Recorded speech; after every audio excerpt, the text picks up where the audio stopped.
പിതാവിന്റെയും പുത്രന്റെയും പരിശുദ്ധാത്മാവിന്റെയും നാമത്തിൽ ആമേൻ. എന്റെ പ്രിയപ്പെട്ടവരെ, ഇന്ന് ജൂലൈ 15 ബുധനാഴ്ച. അമ്മേ പരിശുദ്ധ അമ്മേ, അമ്മേ പരിശുദ്ധമേ, ദൈവമാതാവേ, കൃപാസനത്തിലൂടെ ഞങ്ങളുടെ ദേശത്തിനും അമ്മ മധ്യസ്ഥം തേടി തന്ന എല്ലാ അനുഗ്രഹങ്ങൾക്കും കൃപകൾക്കും ഞങ്ങളിപ്പോൾ ഹൃദയം നിറഞ്ഞ നന്ദി പറയുന്നു. അമ്മേ പരിശുദ്ധമേ, ദൈവമാതാവേ, 2004 ഡിസംബർ 7 ഉച്ചകഴിഞ്ഞ് 2:30 കൃപാസനത്തിൽ സംഭവിച്ച അമ്മയുടെ പ്രത്യക്ഷപ്പെടലിനെക്കുറിച്ച് തിരുസഭയ്ക്ക് സമർപ്പിച്ചിരിക്കുന്ന പഠനരേഖകളുടെ മേൽ സഭാത്മകമായ പഠനം ആരംഭിക്കുവാൻ ഞങ്ങൾ പ്രാർത്ഥിക്കുന്നു.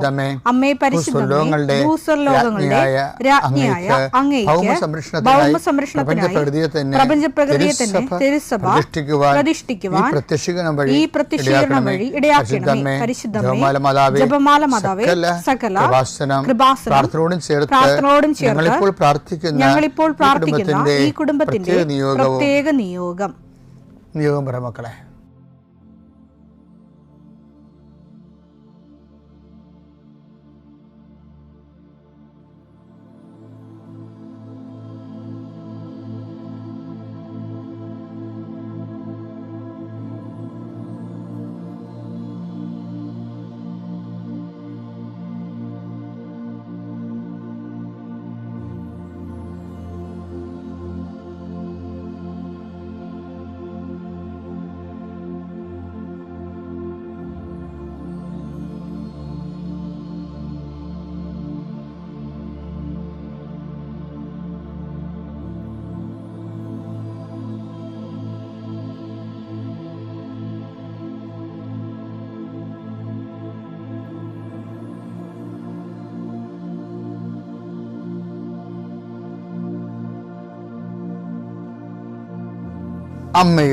അമ്മയുടെ പ്രത്യക്ഷീകരണത്തിന്റെ ഈ അനുഗ്രഹവേളയിൽ ഞങ്ങൾക്ക് സാധിച്ചു തരുവാൻ കനിയണമേ. ആമേൻ. വിശ്വാസ പ്രമാണം. സർവശക്തനായ പിതാവും ആകാശത്തിന്റെയും ഭൂമിയുടെയും സൃഷ്ടാവുമായ ദൈവത്തിൽ ഞാൻ വിശ്വസിക്കുന്നു. അവിടുത്തെ ഏകപുത്രനും ഞങ്ങളുടെ കർത്താവുമായ ഈശോമിശിഹായിലും ഞാൻ വിശ്വസിക്കുന്നു. ഈ പുത്രൻ പരിശുദ്ധാത്മാവിനാൽ ഗർഭസ്ഥനായി കന്യകാമറിയത്തിൽ നിന്ന് പിറന്ന് പൊന്തിയോസ് പീലാത്തോസിന്റെ കാലത്ത് പീഡകൾ സഹിച്ച് കുരിശിൽ തറയ്ക്കപ്പെട്ട് മരിച്ച് അടക്കപ്പെട്ട് പാതാളങ്ങളിൽ ഇറങ്ങി മരിച്ചവരുടെ ഇടയിൽ നിന്ന് 3-ാം നാൾ ഉയർത്ത് സ്വർഗത്തിലേക്ക് എഴുന്നള്ളി സർവശക്തിയുള്ള പിതാവായ ദൈവത്തിന്റെ വലതുഭാഗത്തിരിക്കുന്നു. അവിടെ നിന്ന് ജീവിക്കുന്നവരെയും മരിച്ചവരെയും വിധിക്കുവാൻ വരുമെന്നും ഞാൻ വിശ്വസിക്കുന്നു. പരിശുദ്ധാത്മാവിലും ഞാൻ വിശ്വസിക്കുന്നു. വിശുദ്ധ കത്തോലിക്കാ സഭയിലും പുണ്യവാന്മാരുടെ ഐക്യത്തിലും പാപങ്ങളുടെ മോചനത്തിലും ശരീരത്തിന്റെ ഉയർപ്പിലും നിത്യമായ ജീവിതത്തിലും ഞാൻ വിശ്വസിക്കുന്നു. ആമേൻ. സുഖസ്ഥനായ ഞങ്ങളുടെ പിതാവേ, അങ്ങയുടെ നാമം പൂജിതമാകണമേ.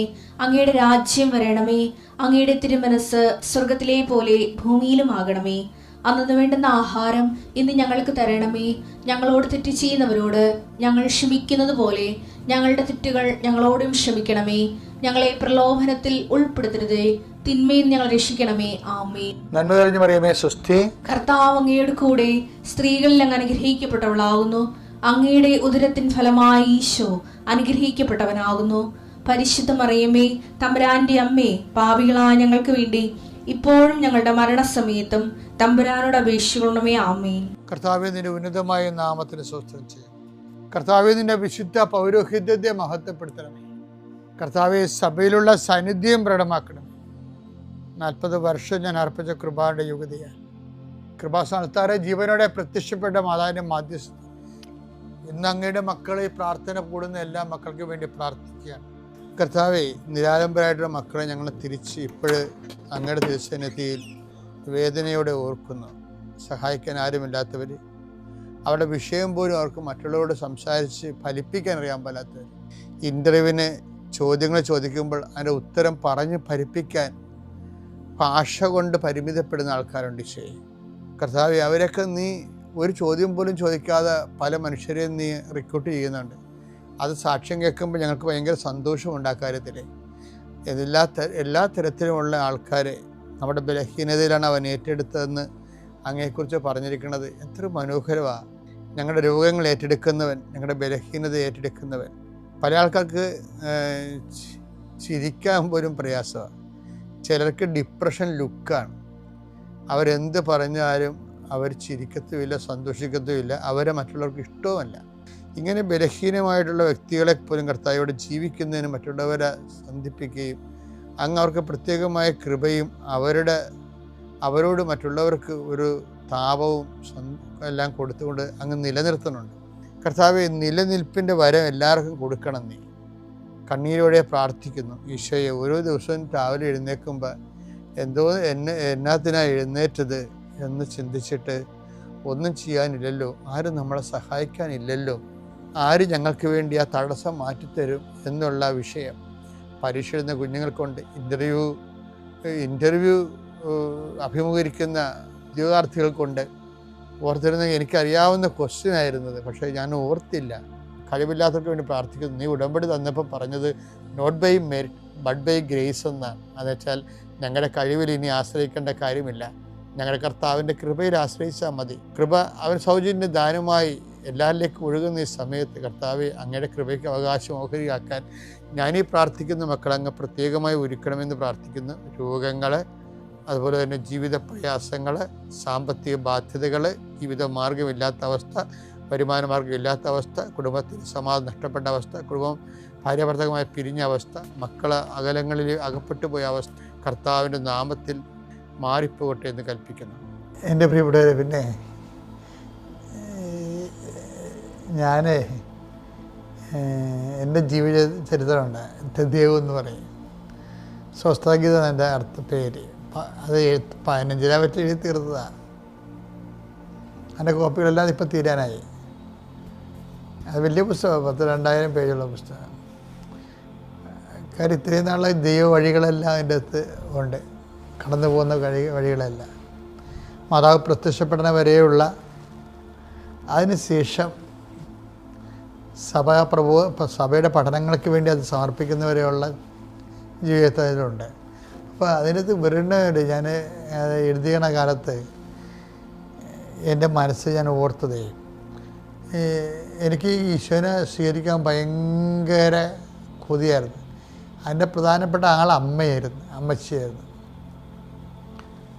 അപ്പച്ചനാണ് എല്ലാ കാര്യത്തിനും ഇടപെട്ടെന്നെ പഠിപ്പിക്കണമെങ്കിലും ഈ ഈശോയെക്കുറിച്ചും കുർബാനയെക്കുറിച്ചും പള്ളിയിൽ പെരുമാറുന്നതിനെക്കുറിച്ചും ഒക്കെ പറഞ്ഞു തരണത് ദുഃഖ വെള്ളിയാഴ്ച, വലിയ വെള്ളിയാഴ്ച, വലിയ ദിവസങ്ങൾ അപ്പൻ അതിനെക്കുറിച്ചും പറയും. പക്ഷെ അമ്മ അതിനെക്കുറിച്ച് എങ്ങനെ പെരുമാറേണ്ടത്, എങ്ങനെ എല്ലാം പറഞ്ഞു തരും. അപ്പോൾ എനിക്ക് ഈശോനെ സ്വീകരിക്കുന്ന വേദപാഠത്തിന് വേണ്ടി വിട്ടപ്പോൾ തന്നെ അമ്മ പറയാൻ തുടങ്ങി ഓരോ കാര്യങ്ങൾ. അപ്പോൾ നമുക്ക് ഭയങ്കര കൊതിയായി ഈശോ നമ്മുടെ ഹൃദയത്തിൽ വരുന്നതിനെക്കുറിച്ച് കൊതി. എനിക്കാണെങ്കിൽ അതൊക്കെ മുമ്പ് എനിക്കൊരു അനുഭവം ഉണ്ടായത് കാരണം എനിക്ക് ഈശോയുമായിട്ട് 2 അനുഭവങ്ങൾ ഉണ്ടായിരുന്നു. ഞാൻ അപ്പനുമായിട്ട് ഈ 2-3 വയസ്സുള്ളപ്പോൾ ലാവമ്പട്ടം നടക്കാൻ പോകുമ്പോൾ ചെമ്പരത്തിക്കാട്ടിൽ ഈശോനെ കണ്ടായിരുന്നു. പക്ഷെ വലിയ രൂപം കണ്ടായിരുന്നു. അപ്പോൾ അത് കാരണം എനിക്ക് ഈശോയുമായിട്ട് എന്തോ ഒരു അഫിനിറ്റി ഉണ്ട്. ഈശോയ്ക്ക് എന്നോട് താല്പര്യമോ എനിക്ക് ഈശോനെ ഇഷ്ടമുണ്ടോ ഉണ്ട്. അപ്പോൾ അതാണ് പിന്നെ ഫസ്റ്റ് എക്സ്പീരിയൻസ് ഫസ്റ്റ് കമ്മ്യൂണിയനാണല്ലേ. പക്ഷെ ഫസ്റ്റ് കമ്മ്യൂണിയനോട് അടുത്ത സമയത്ത് ഇത്രയും തീക്ഷണ അടുത്തെങ്കിലും എൻ്റെ കാല് മുഴുവൻ ചൊറി പിടിച്ചു പോയി. എൻ്റെ എല്ലാ സന്തോഷവും പോയി. അന്ന് എനിക്ക് ദൈവശാസ്ത്രം ഒന്നും അറിയത്തില്ല. അപ്പോൾ അതായത് കാല് മുഴുവൻ ചൊറി പിടിച്ചിട്ടേ അത് അവിടെ ഗവൺമെൻറ് ആശുപത്രിയാണ് ഉള്ളത്, ഒരു ചെറിയൊരു ഡിസ്പെൻസറി. അവിടെ പോയി കാല് കാണിക്കും. അപ്പോൾ അവർ ഈ വയലറ്റ് നിറത്തിലുള്ള ഒരു മരുന്ന് ഒഴിക്കും. പക്ഷെ അതുകൊണ്ട് ചിലപ്പോൾ വീട്ടിൽ വരുമ്പോഴും വേദനയും ഇങ്ങനെ തൊലിയൊക്കെ ഇങ്ങനെ മരിച്ചു പിടിച്ച് വേദനയും പഴുപ്പ് ചാടലൊക്കെ ഉണ്ട്. ഭയങ്കര സങ്കടമാണ്. അപ്പോൾ അതിനിടയ്ക്ക് സമയം അടുക്കും തോറും ഇതിൻ്റെ പഴുപ്പും ചൊറിയും കൂടിക്കൊണ്ടിരിക്കും. അപ്പം അത് സാൻഡൊക്കെ നമ്മൾ സാധനമാണ് ഉള്ളത്, ഈ വെള്ള ഷൂസ് പോലെയുള്ള ഒരു നെയ്ത്ത് തൊട്ടി പോലെ ഇരിക്കുന്ന സാധനം, അതാണ് കാലം പൂട്ടുന്നത്. അപ്പോൾ അതുപോലെ തന്നെ സോക്സൊക്കെ വാങ്ങിച്ച് സോക്സ് ഇട്ടപ്പോൾ തന്നെ ഈ ചൊറിയുന്ന പഴുപ്പും അതെല്ലാം പുറത്തു പോകുന്നു. സോക്സിൻ്റെ സ്റ്റാൻഡക്സ് കൂടി എടുത്ത് പൂട്ടിക്കഴിഞ്ഞപ്പോൾ അതിങ്ങനെ ബെൽറ്റിൽ പൂട്ടണ പോലെയുള്ള ബഗ്ഗുള്ളതാണ്. പൊട്ടിയ നല്ല വേദന, കാലകത്തിരുന്ന് പഴുത്ത് വിങ്ങിയണേ. അതിനിടയ്ക്ക് വേറൊരു കോമഡി സംഭവിച്ച്, അപ്പന് ചില്ലറ കലാപരിപാടിയൊക്കെ ഉള്ള കാരണം അപ്പൻ പറഞ്ഞ് ഈ തലയൊക്കെയുള്ള കപ്പലയില്ലേ ഞാനുണ്ടാക്കി തരാമെന്ന് പറഞ്ഞു. അപ്പം അപ്പനങ്ങനെ അപ്പന് അതിന് വേണ്ടി കുറേ ഒരാഴ്ച കഷ്ടപ്പെട്ട് കുറേ ലാത്ത പേപ്പറും കമ്പിയൊക്കെ വാങ്ങിച്ച് ഇപ്പോൾ ഓർക്കുമ്പോൾ ഭയങ്കര സങ്കടം, ഒരു കോമഡി തോന്നും. അന്ന് ഞാൻ ശരിക്കും ചമ്മിപ്പോയി കൂട്ടുകാരുടെ കൂട്ടത്തിൽ. എന്ന് വെച്ച് കഴിഞ്ഞാലേ അപ്പനാണെങ്കിൽ ഇത് അപ്പൻ ഒറ്റ നിൽക്കുക. കാര്യം അപ്പനോട് എതിർത്ത് പറഞ്ഞാൽ ചിലപ്പോൾ കാരണം കൊണ്ട് അടി കുടിക്കും. അപ്പൻ എങ്ങനെയാണ് അപ്പൻ്റെ സ്വഭാവം അതായത് അപ്പം പറയണ അനുസരിച്ച് പോയില്ലെങ്കിൽ എൻ്റെ തൊണ്ടിലൊക്കെ ഭയങ്കര അടി കിട്ടിയിട്ടുണ്ട്. ഇരിക്കപ്പെടുന്ന അടി ചെയ്യും. അപ്പോൾ അതുകൊണ്ട് ഞാനൊന്നും വേണ്ടിയില്ല, അപ്പനിട്ട് ചെയ്യണത്. നോക്കിയപ്പോൾ ഈ വീതിയുള്ള ഒരു കിരീടം ഈ മാതാവിൻ്റെ ഒക്കെ തല വെച്ചേക്കണ കിട്ടിയിട്ടില്ല. അതിൻ്റെ വലിയൊരു ടൈപ്പ് ആ സാധനം ഉണ്ടാക്കിയിരിക്കണേ. എൻ്റെ അമ്മയെ. പിന്നെ അപ്പൻ്റെ സന്തോഷത്തിന് അപ്പം കുറേ മുല്ലപ്പൂ മൊട്ട് 2 മുഴം മൊട്ട് മേടിച്ചിട്ടുണ്ടായിരുന്നു. അതൊക്കെ ഈ കിരീടത്തിൻ്റെ ഇടയ്ക്ക് കെട്ടി. അപ്പം വിചാരിച്ചത് പള്ളി വരുമ്പോൾ വിരിയുമെന്നാണ് വിചാരിച്ചത്. ആര് വിരിയാൻ?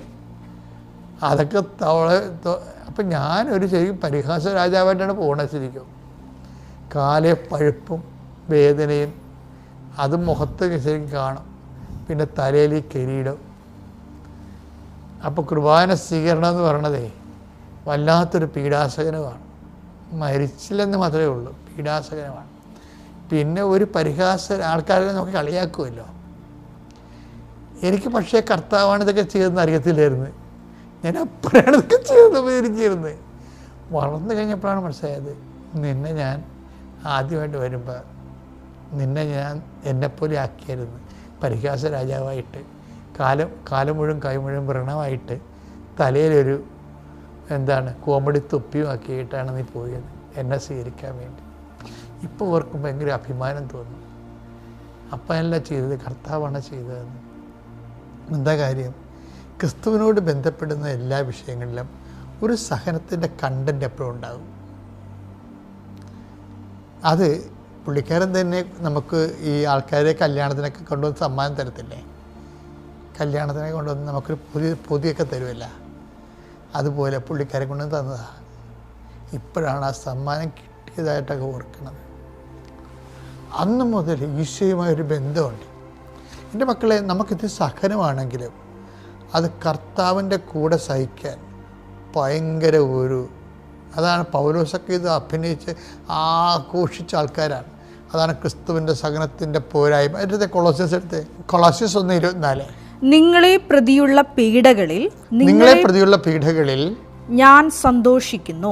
ഞാൻ സന്തോഷിക്കുന്നു. സഭയാകുന്ന തൻ്റെ ശരീരത്തെ പ്രതി, ക്രിസ്തുവിനെ പ്രതിയുള്ള പീഡകളിൽ ഞാൻ സന്തോഷിക്കുന്നു. വേണമെങ്കിൽ നമുക്ക് തിരിച്ചു വായിക്കാം. സഭയാകുന്ന തൻ്റെ ശരീരത്തെ പ്രതി ക്രിസ്തുവിന് സഹിക്കേണ്ടി വന്ന പീഡകളുടെ കുറവ് എൻ്റെ ശരീരത്തിൽ ഞാൻ നികത്തുന്നു. അതായത് ക്രിസ്തു നമ്മളെ ഓൺ ചെയ്ത് കഴിയുമ്പോൾ ക്രിസ്തു നമ്മുടെ ശരീരത്തിൽ കുറച്ച് കലാപരിപാടി നടത്തും. ദിസ് ഈസ് മൈ ബോഡി എന്ന് ക്രിസ്തു പറയുന്നതാണ്. നമ്മൾ കുർബാനയ്ക്ക് എന്താ പറയണത്? ദിസ് ഈസ് മൈ ബോഡി എന്നല്ലേ, ഇത് എൻ്റെ ശരീരമാകുന്നു എന്നാണ്. ക്രിസ്തു തിരിച്ചും പറയുന്നുണ്ട്. നമുക്കൊരു സകലം തന്നു കഴിയുമ്പോൾ ക്രിസ്തു പറയും ദിസ് ഈസ് മൈ ബോഡി എന്ന്. അപ്പോൾ നമ്മൾ കുർബാനയായി. പക്ഷേ ക്രിസ്തുവിൻ്റെ നാമത്തിൽ എടുക്കണം, സന്തോഷമായിരിക്കണം സകലങ്ങളിൽ. പിതാവിൻ്റെയും പുത്രൻ്റെയും പരിശുദ്ധാത്മാവിൻ്റെയും നാമത്തിൽ.